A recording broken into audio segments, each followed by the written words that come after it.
What's your most memorable appointment? What? Oh, I will never forget this one. I walked in and it was just a older lady. It was a final expense appointment, and she had wigs everywhere. It was like you had to go through like a maze of wigs, and I was like, what is going on here? And she just told me that she likes to collect wigs, and she's like, I know it's really weird, but I really like to collect wigs, and I do their hair. And I was like, oh, so of course I'm just playing along, making her comfortable. Were the wigs her beneficiaries? The wig was, she was like, I'll do the pink wig for the primary, orange for contingent.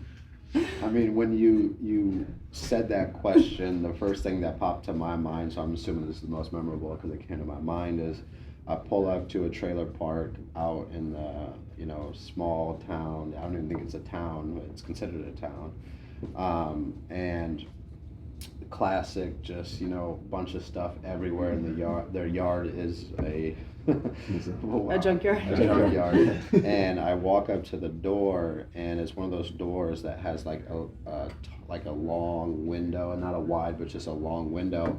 And there is no window, and then there's a piece of cardboard, like preventing like wind or stuff coming through. And then there's like a gap where you could just see into the actual trailer.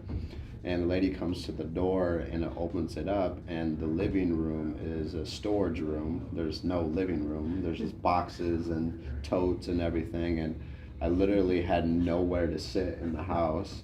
And so I literally put my iPad on the top of 4 boxes that were piled up.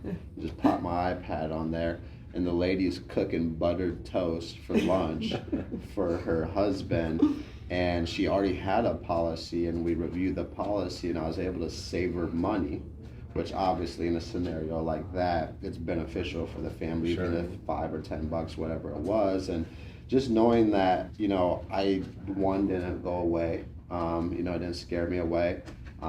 I could have judged them, and maybe I had a little thought in my mind about the situation, but at the end of the day, I knew it was still a family that I could make an impact on. Mm-hmm. And so I helped them save money. So I would say that's probably the most memorable one that first came to mind. Yeah. I think for me, it's kind of too, like, a fun one. Because I was literally talking to you guys before, we started recording this. Like, a lady I met in the middle of the pandemic, I put her in a policy, and she gave me a 12-pack of hydrogen peroxide for cleaning material. Like, I was in that, that sticks out just because it's a funny, like, what'd you walk away with aside from helping somebody. Yep. But I think I use this appointment in my training with my own agents all the time. I drove like 2 hours out to, I'm gonna blank on the name of the town, but it's like northwest of here. And we sat on the front porch. It was a little stoop. Just me sitting on the step and them sitting on the top in chairs. And the guy was a self-employed painter. They had no insurance. His wife didn't work, and they had 6 kids. He made decent money. I mean, he made probably like $150 or something. It wasn't like they were broke or anything.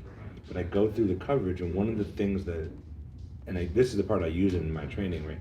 When we use the financial inventory form, particularly on mortgage protection, there's that little question up in the right-hand corner that asks, are you paying anything extra towards your loan, or are you just making the standard payment, right? And I asked them that, and the lady was like, well, our loan is really only $936 a month, but we pay $1,000.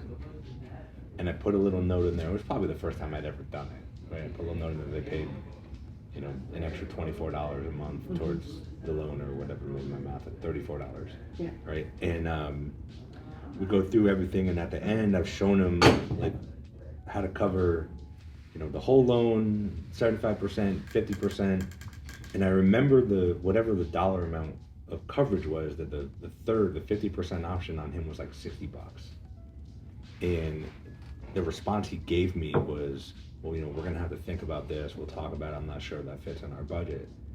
And I looked at him and I was like, bro, you already have a $34 head start on this. You're only adding $26 to your monthly budget if you take that, and then your family at least has some protection if something happens to you. Yeah. I'm like, you're telling me that you guys can't afford $26 to add to your budget. And he looks at her, and she's been quiet. She's been on her phone doing something. And he looks over at his wife, And he's like, man, I wish you hadn't told him that. And she kind of looks up and she's like, what? And I look at her, I'm like, I bet you're real glad you told me about that. And she goes, oh yeah, I was sorry. I was already changing our payment. That $34 is already available moving forward. So she looks at him, she goes, so we got a $34 head start, pick one. And he looks at me and he's like, I'm like, listen, you know, he's like, well, now you're just trying to sell me. And I was like, sir, I was like, I don't mean any disrespect. I have not been trying to sell you this entire time. Right? And now you're coming at me about that. I was like, I'm going to be a little aggressive back with you. Like, you have a house with 6 kids and an unemployed wife. Yeah, right? and you're self-employed. And you're so you don't self-employed. have work coverage. Yes, or, I was like, if anything happens to you, Yeah. and you're not paying at least that $60 for that coverage, Yeah. you know who's okay? Me. Mm-hmm. I was like, without your $60 a month, if something happens to you, my family's fine. Yeah. I was like, you know who's not?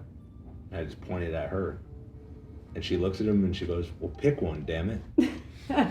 He ended up taking, like, I'm pretty sure he ended up spending something like $250 a month for coverage on both of them. Yeah. And like, He ended up being okay. and right. it's, I mean, and I check on it every now and like, it's still in force because that stuck out to me. Yeah. And like, hands down, that's the one kind of where you were saying the one that taught you a lesson. Yep. Like that one taught me a couple lessons, right? It taught me ask every question because you never know where it can be helpful.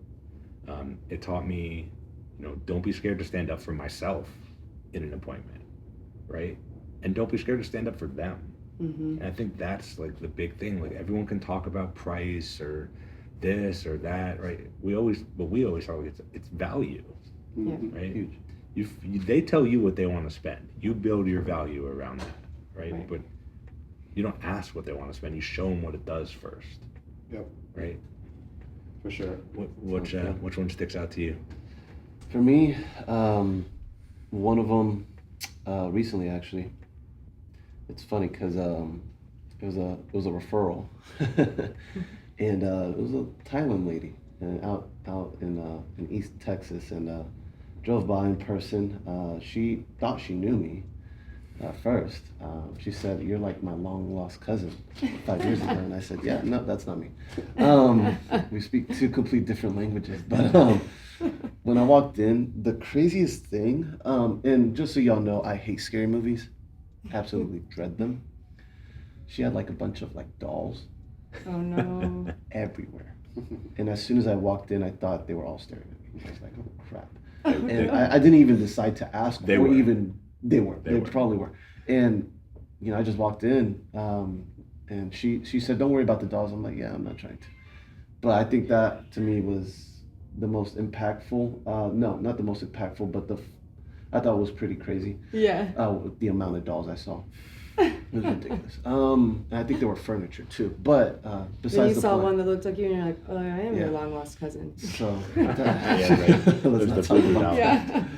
Oh Lord. And I'd say the most impactful for me, I was training a new agent. You guys all know her.